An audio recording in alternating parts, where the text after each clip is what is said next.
Well, welcome everybody. Thanks for coming and joining us today. So today we have Jim Larson is here to share his testimony. So Jim, Thank you, Chris. it's all yours. Good morning, y'all. Uh, Man, isn't God amazing?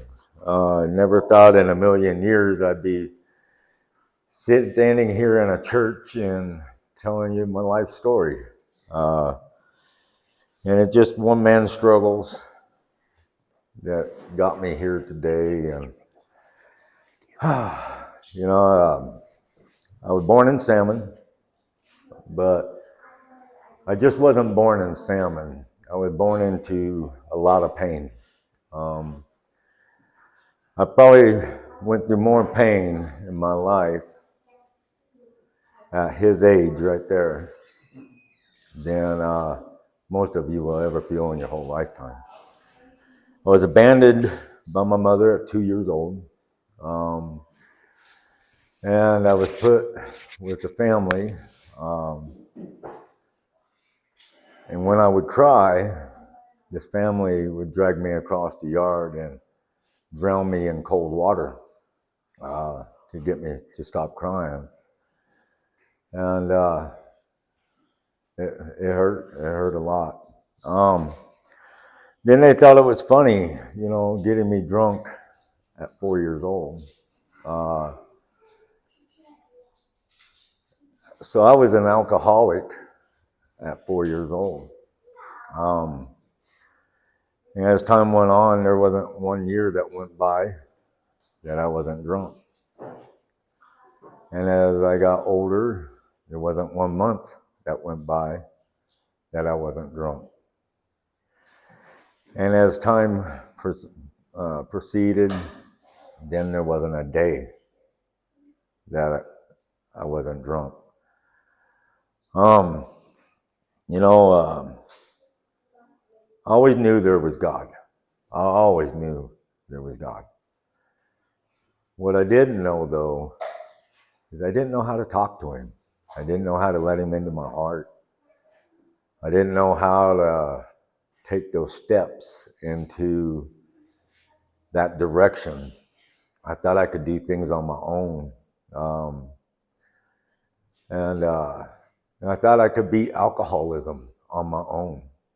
And I tried my hardest. And and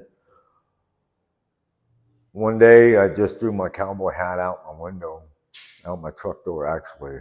And it was the best day of my life. I actually learned how to cowboy down.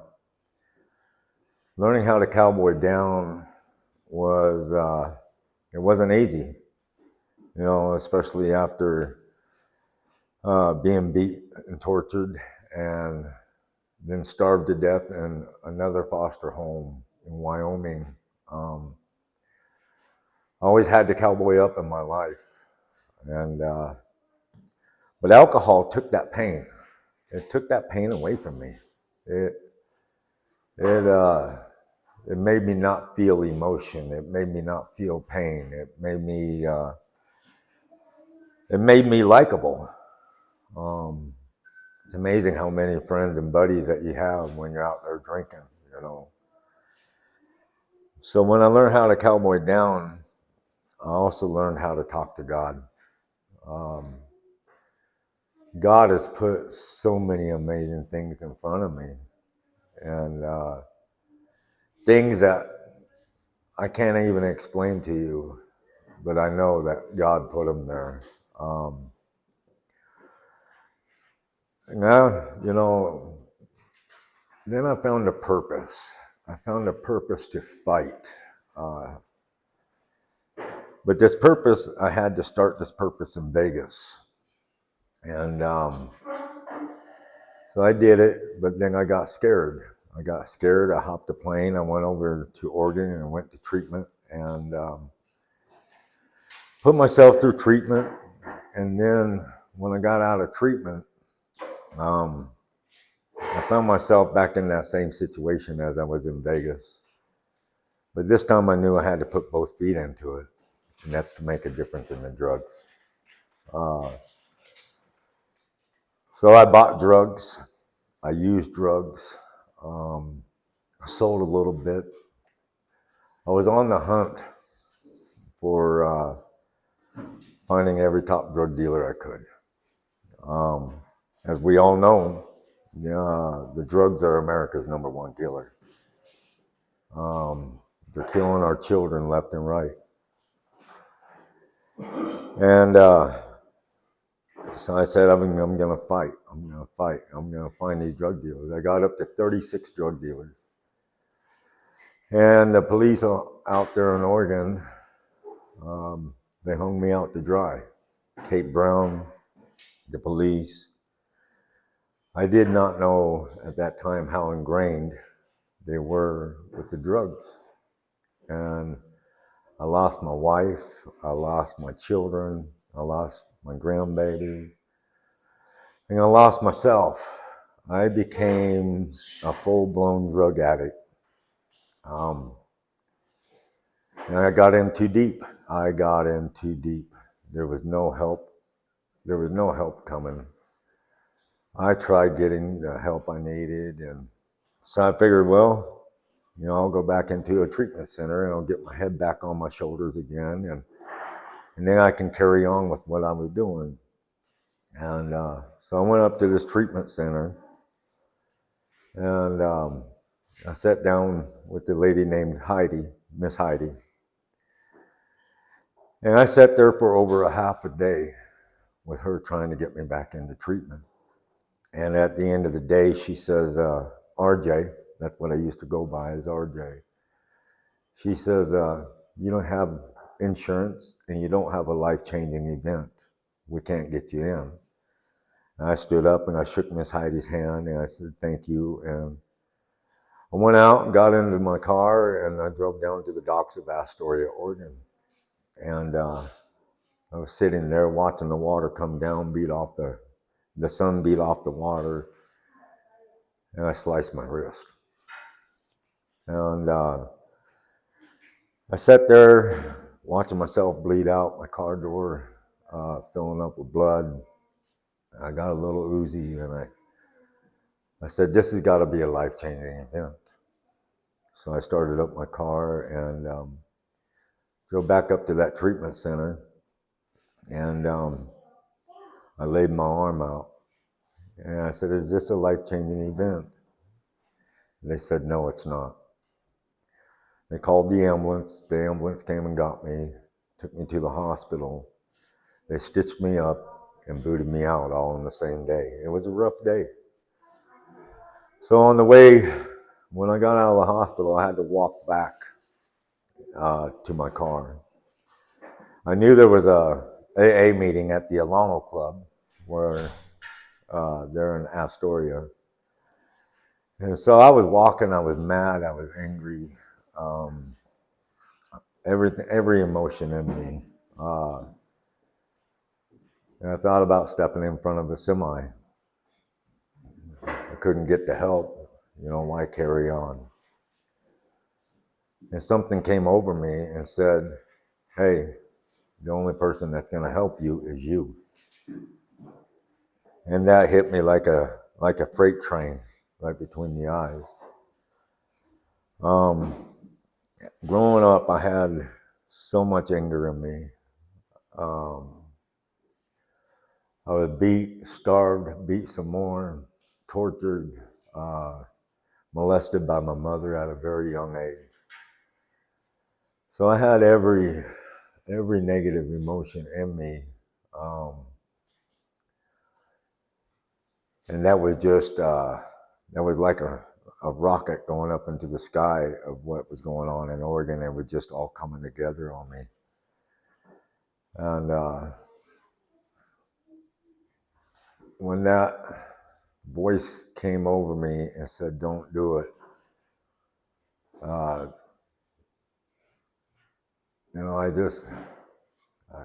couldn't be like everybody else. When things got hard for me, I couldn't give up. I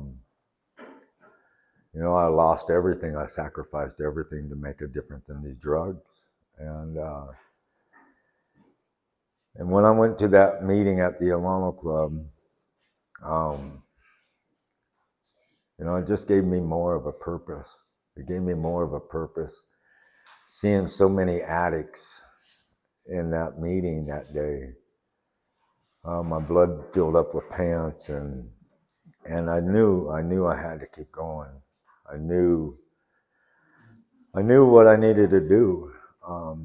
I look at these kids in this room today, these children. I look at the grandparents and the parents, and the heartache that the parents and the grandparents go through when their children get into addictions.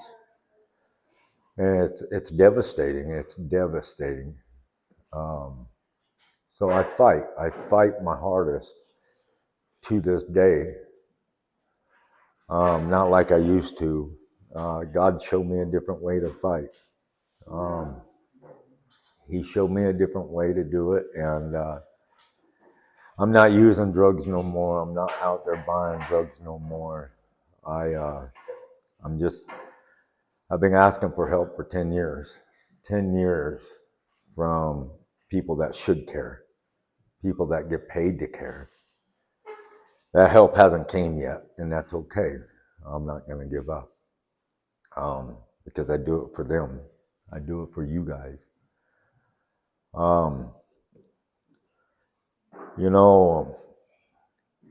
Sometimes the world gets top heavy on me, and it does.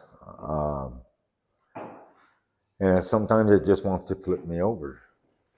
And those days come up, and I know what I'm doing here. I know why I'm here. I'm here to help y'all. I'm here to help so many others. August 6th, I'll be 8 years clean off of crystal meth.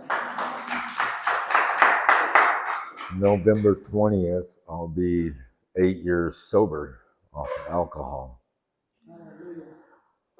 When I got back home here in 2018, I had nothing. I had no money, no job. I barely had any hope. I barely had any heart. And I knew I needed to change my life for me.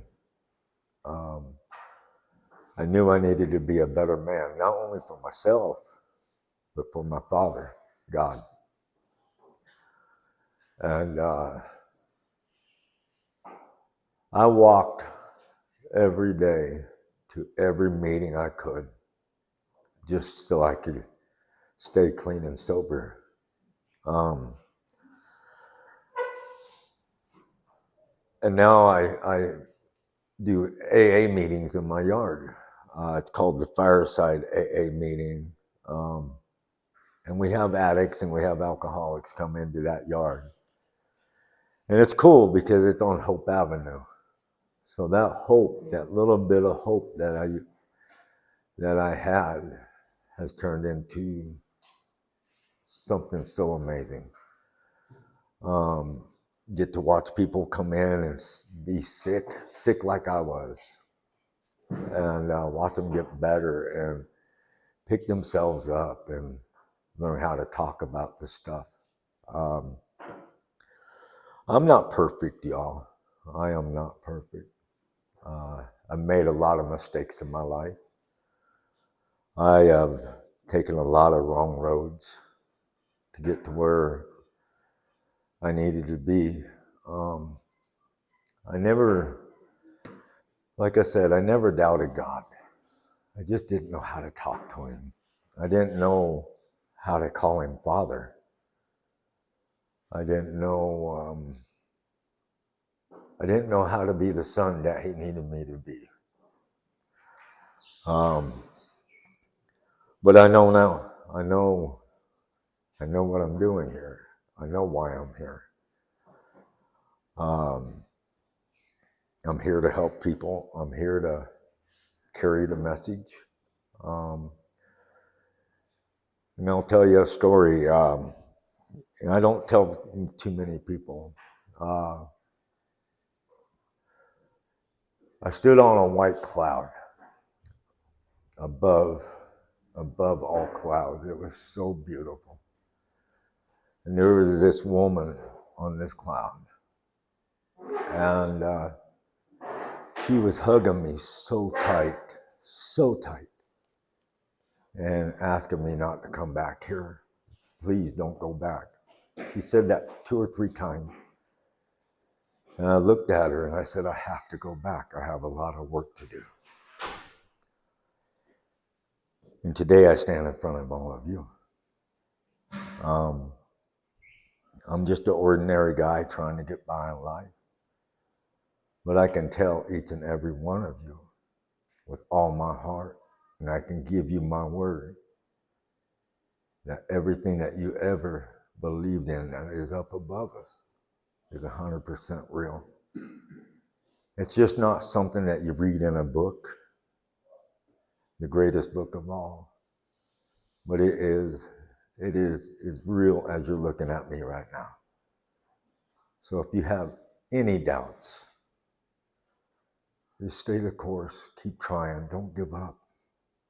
Don't give up. You know, I took an easy way out.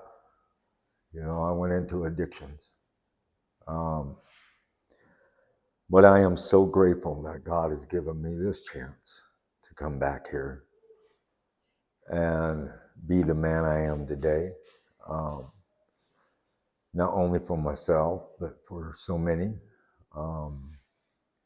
To fight for our children, not just my children, but for y'all's. To fight for your grandparents and your parents against something that everybody's running from.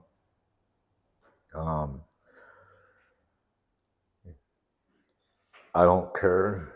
I will never give up. I don't believe in giving up. I've had so many death threats on my life. My children had death threats out there in Oregon. And yeah, I could have gave up. I could have got scared.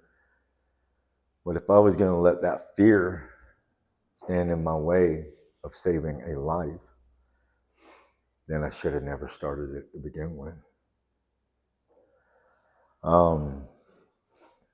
I fight really hard every day to be the man I am. You know, I'm not better than anybody. I'm just an ordinary guy trying to get by in life.